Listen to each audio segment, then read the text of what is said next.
উত্তরাঞ্চলের পানির এই ন্যায্য হিস্সা বঞ্চিত মানুষেরা আজকে সারা বিশ্বকে জানিয়ে দিতে চায় যে ভারতের সঙ্গে বাংলাদেশের 54টি যে অভিন্ন নদী, এই নদীর পানির ন্যায্য হিস্সা প্রাপ্তি এটা কোনো কারো করুণার বিষয় নয়।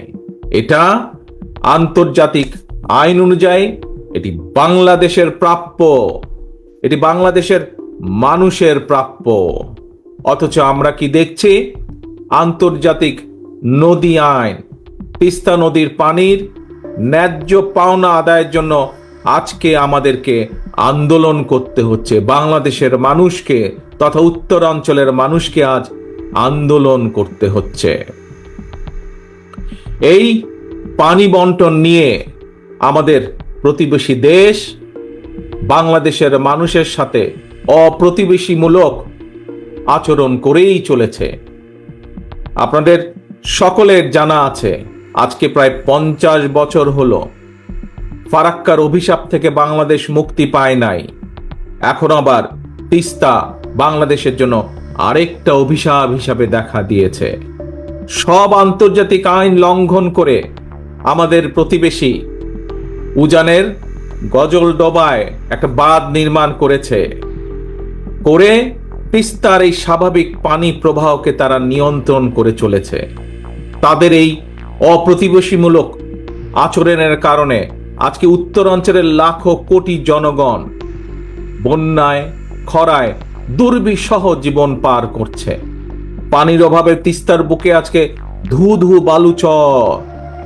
একদিকে পানির অভাবে নষ্ট হচ্ছে হাজার হাজার কোটি টাকার ফসল, আবার কখনো হঠাৎ করেই, এই দেখেন 2 দিন আগে যেমন হয়েছে, হঠাৎ করেই উজান থেকে ছেড়ে দিচ্ছে পানি, আর সেই পানির কারণে বন্যায় ভাসিয়ে দিচ্ছে সাধারণ মানুষের ঘর বাড়ি, কৃষকের আবাদি ফসল ভাসিয়ে দিচ্ছে। প্রত্যেক বছর এই বন্যার কারণে বলা যায় প্রায় সময় বন্যার কারণে এমনকি কোনো কোনো সময় বছরে 3 বারও বন্যা হয়েছে এই অঞ্চলে। আর এই বন্যার জন্য প্রতি বছর তো ভাঙন তো আছেই, নদীর ভাঙন, শস্যেরও যে আর্থিক ক্ষতি হচ্ছে, প্রায় লক্ষ কোটি টাকার আর্থিক ফসলের ক্ষতি হয়। প্রিয় সংগ্রামী ভাই বোনেরা, এই যে 5ই আগস্ট চলে গেল, এই 5ই আগস্টে আমরা দেখি যে একজন পালিয়ে গিয়েছে এই দেশ থেকে, একটা খুনি এই দেশ থেকে পালিয়ে গেছে, স্বৈরাচার এই দেশ থেকে পালিয়ে গিয়েছে। এই স্বৈরাচার একটা কথা বলেছিল একবার, নিশ্চয়ই আপনাদের সকলের মনে আছে। কি সেই কথাটা? স্বৈরাচার বলেছিল, ভারতকে যা দিয়েছি সেটি তারা সারা জীবন মনে রাখবে। প্রিয় ভাই বোনেরা, এই ভারত শুধু পলাতক স্বৈরাচারকেই মনে রেখেছে, বাংলাদেশের জনগণকে তারা মনে রাখেনি। সেই জন্যই পানির যে ন্যায্য হিস্সা বঞ্চিত তিস্তা পারের বিক্ষুব্ধ জনগণের মনে প্রশ্ন, পলাতক স্বৈরাচারকে ভারত যা দিয়েছে, বা পলাতক স্বৈরাচার ভারতকে যা দিয়েছে, সেই পলাতক স্বৈরাচারকে আশ্রয় দেওয়া ছাড়া ভারত কি বাংলাদেশকে আর কিছু দিয়েছে? কিচ্ছু দেয় নাই। সারা বিশ্ব জুড়ে, প্রিয় ভাই বোনেরা, সারা বিশ্ব জুড়েই কিন্তু সব প্রতিবেশী রাষ্ট্রের মধ্যেই সমস্যা সমাধান কিংবা পারস্পরিক স্বার্থ জড়িত থাকে। নিজ নিজ দেশের স্বার্থ রক্ষা করে প্রত্যেকটি দেশই কিন্তু সমস্যার সমাধানগুলো করে, সমস্যাগুলো নিরসন করে। আমরা সবাই জানি এটি হচ্ছে কূটনৈতিক রীতি। কিন্তু এই যে খুনি স্বৈরাচার পালিয়ে গিয়েছে যে 5ই আগস্ট, আমরা দেখেছি জোর করে অবৈধভাবে ক্ষমতা দখল করে রাখতে গিয়ে নিজেকে সে তাদের সেবা দাসীতে পরিণত করেছিল।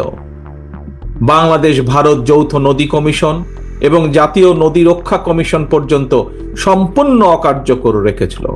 সারা দেশের মানুষ জানে এখনো ভারতের সঙ্গে বাংলাদেশের বিরাজমান ফারাক্কার সমস্যার সমাধান হয়নি। জনগণের, উত্তরাঞ্চলের বিশেষ করে জনগণের বহুল প্রত্যাশিত তিস্তা চুক্তিও হয় নাই। অথচ সকল আন্তর্জাতিক রীতিনীতি ভঙ্গ করে এই পলাতক স্বৈরাচার, এই খুনি স্বৈরাচার প্রতিবেশী দেশকে ট্রানজিট শিপমেন্টের বন্দর ব্যবহারের একতরফা সুবিধা দিয়ে গেছে। এইসব চুক্তিতে মিনিমাম ন্যায্যতা পর্যন্ত রক্ষা করা হয় নাই।